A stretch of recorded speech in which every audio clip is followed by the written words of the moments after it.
रोम नगर की कलीसिया के नाम संत पौलुस का पत्र, अध्याय 8, पवित्र आत्मा द्वारा पवित्रीकरण।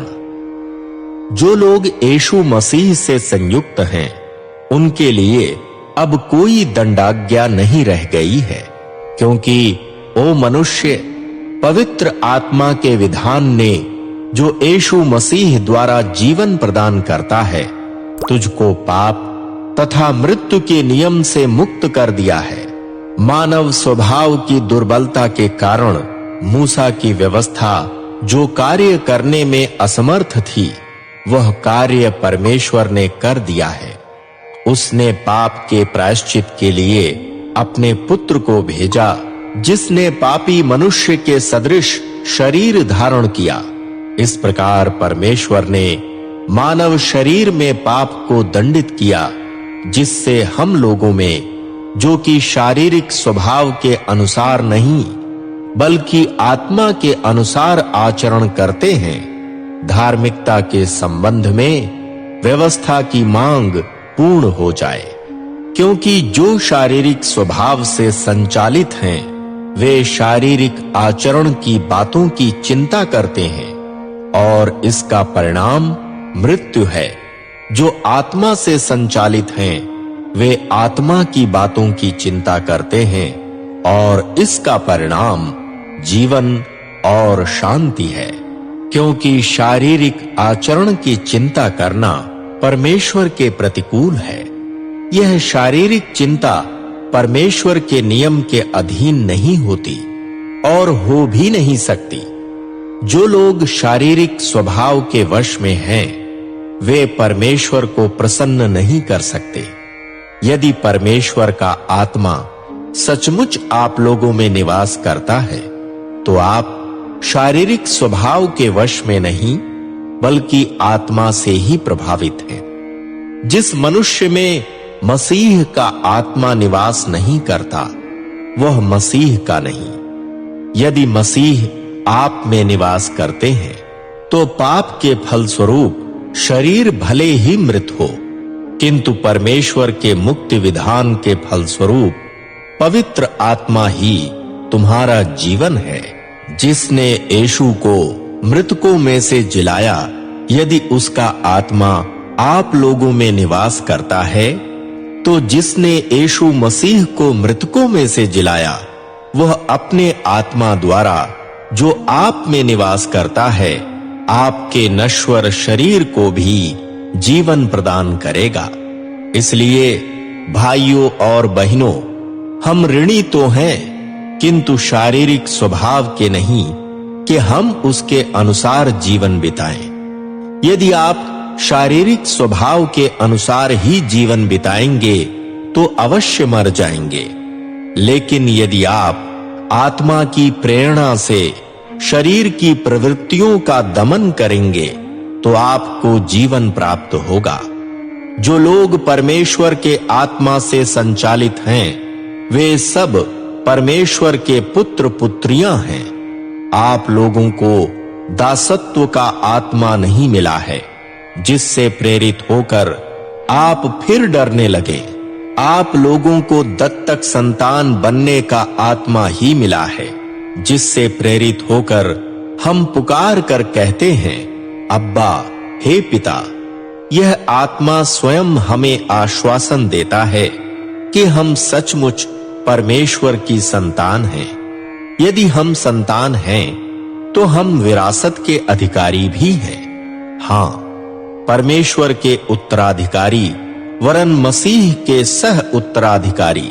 केवल एक शर्त है कि हम मसीह के साथ दुख सहें, जिससे हम उनके साथ महिमान्वित भी हों।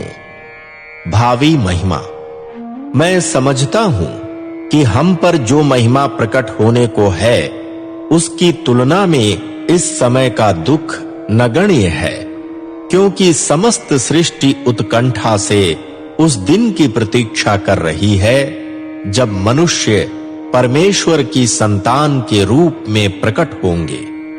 यह सृष्टि तो इस संसार की असारता के अधीन हो गई है, अपनी इच्छा से नहीं, बल्कि उसकी इच्छा से, जिसने उसे अधीन बनाया है।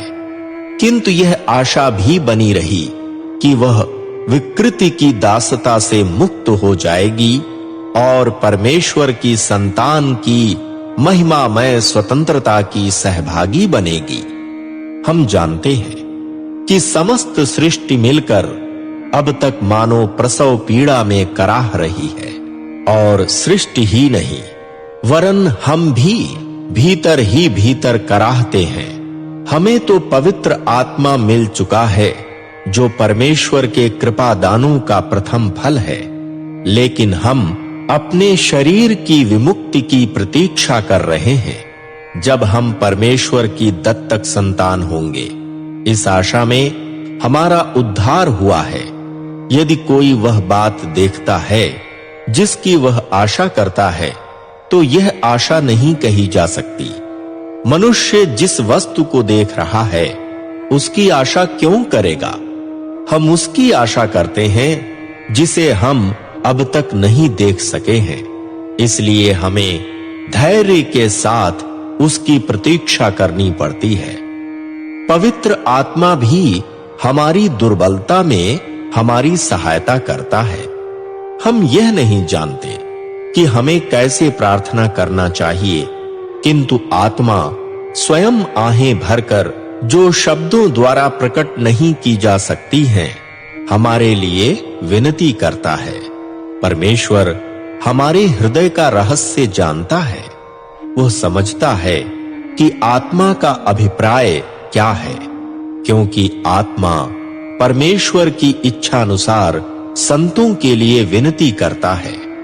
हम जानते हैं कि जो लोग परमेश्वर से प्रेम करते हैं और उसके उद्देश्य के अनुसार बुलाए गए हैं, परमेश्वर उनके कल्याण के लिए सभी बातों में उनकी सहायता करता है, क्योंकि परमेश्वर ने निश्चित किया कि जिन्हें उसने पहले से अपना समझा, वे उसके पुत्र के प्रतिरूप बनाए जाएंगे, जिससे उसका पुत्र इस प्रकार बहुत से भाई बहनों में पहलौठा हो।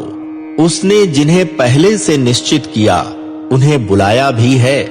जिन्हें बुलाया, उन्हें धार्मिक भी ठहराया है, और जिन्हें धार्मिक ठहराया है, उन्हें महिमान्वित भी किया है। परमेश्वर का प्रेम और कहना ही क्या है। यदि परमेश्वर हमारे पक्ष में है, तो कौन हमारे विरुद्ध होगा? उसने अपने निजी पुत्र को भी नहीं बचाया, उसने हम सब के लिए उसे समर्पित कर दिया। तो इतना देने के बाद क्या वह हमें अपने पुत्र के साथ सब कुछ नहीं देगा? जिन्हें परमेश्वर ने चुना है, उन पर कौन अभियोग लगा सकेगा? जिन्हें परमेश्वर ने दोष मुक्त कर दिया है, उन्हें कौन दोषी ठहराएगा? क्या यीशु मसीह ऐसा करेंगे? वह तो मर गए, बल्कि जी उठे और परमेश्वर के दाहिने हाथ विराजमान होकर हमारे लिए निवेदन करते रहते हैं। कौन हमको मसीह के प्रेम से अलग कर सकता है? क्या विपत्ति या संकट? क्या अत्याचार, भूख, नग्नता, जोखिम या तलवार? जैसा कि धर्म ग्रंथ में लिखा है, तेरे कारण दिन भर हमारा वध किया जाता है, हमें वध होने वाली भेड़ जैसा समझा गया। किंतु इन सब बातों में हम उन्हीं के द्वारा पूर्ण विजय प्राप्त करते हैं, जिन्होंने हमसे प्रेम किया है। मुझे दृढ़ विश्वास है कि न तो मृत्यु, न जीवन, न स्वर्गदूत, न नरकदूत, न वर्तमान, न भविष्य, न सामर्थ्य गण, न आकाश में या पाताल में कोई शक्ति और न समस्त सृष्टि में कोई वस्तु हमें परमेश्वर के उस प्रेम से अलग कर सकती है, जो हमें हमारे प्रभु यीशु मसीह द्वारा मिला है।